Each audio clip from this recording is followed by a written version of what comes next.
Mes débuts dans le monde de l'animation japonaise n'ont pas été extraordinaires en grande partie vers la fin des années 80 et 90.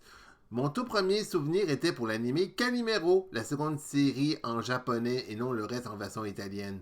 Plus tard, je me rappelle avoir vu Les Petits Malins, les premiers épisodes de Ciné 4-16, Sherlock Holmes, Maya l'abeille, Pinocchio, Le Tour du monde en 80 jours avec Phil Fogg, L'Oiseau bleu, Roddy le Petit Cid, Sinbad le Marin, bref, que du contenu pour les plus jeunes. Puis en 1989, j'ai vu Anne à Maison Pignon Vert, la version animée japonaise. Et relativement encore aujourd'hui, je considère la VFQ comme une des plus pourries qui existent en ce monde.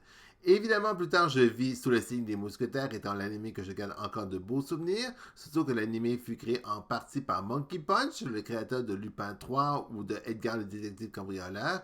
Mais c'était en 1994 que tout ça a changé à partir de Sailor Moon. Je me souviens, on était au début janvier 95 et je vois directement sur le réseau TVA une nouvelle série d'animation qui s'appelle Sailor Moon. Et là, littéralement, lorsque je vois le premier épisode, je suis tombé littéralement en amour avec cette justicière en costume d'écolière à l'époque. Son côté gaffeuse et pleurnicheuse me plaisait bien au départ, et les 8 premiers épisodes allaient très bien. Cependant, lorsque le 9e épisode est apparu avec le personnage de Sailor Mercury, je ne vis que le 9e et le 10e épisode seulement. Parce qu'après ça, TVA recommençait la série au tout début. TVA n'avait finalement jamais diffusé la première saison au complet à l'époque. L'année suivante, à l'automne 96, ils diffusèrent ainsi la seconde saison et la série se termine sans le combat final avec le clan de la Lune Noire. La seconde saison n'aura que 20 épisodes au total sans voir la fin. Ainsi, à l'époque, j'avais jamais connu l'arrivée de Sailor Mars, Jupiter et Vénus, et j'ai dû attendre d'avoir Internet à l'époque pour voir la suite, car un ancien YouTuber, Franck, avait mis tous les épisodes, incluant ceux de la 4e saison, en français, avec la voix d'Usaji en français doublée cette fois par Sylvie Jacob, la voix principale de Natalie Portman à l'époque.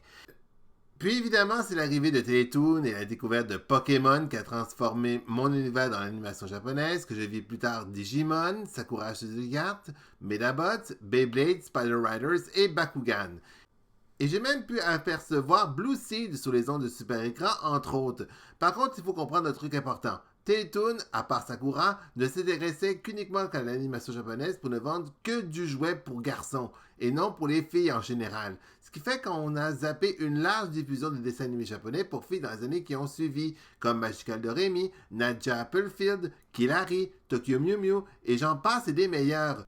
Littéralement, mon animé préféré d'entre tous fut Sakura Suzuka, qui a eu l'incroyable chance de réinventer l'animé en ne faisant pas de la répétitivité étant moins présente dans la série et que les histoires changeaient au fur et à mesure des épisodes. Cela m'a tellement marqué que j'ai même acheté en import les 2 films animés en France, sortis en DVD après cela.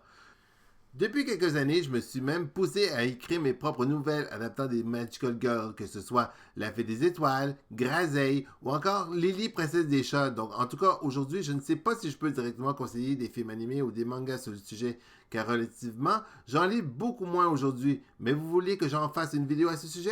Eh bien voilà, c'est fait. Sur ce, bonne journée à vous tous et à très bientôt. Merci, au revoir.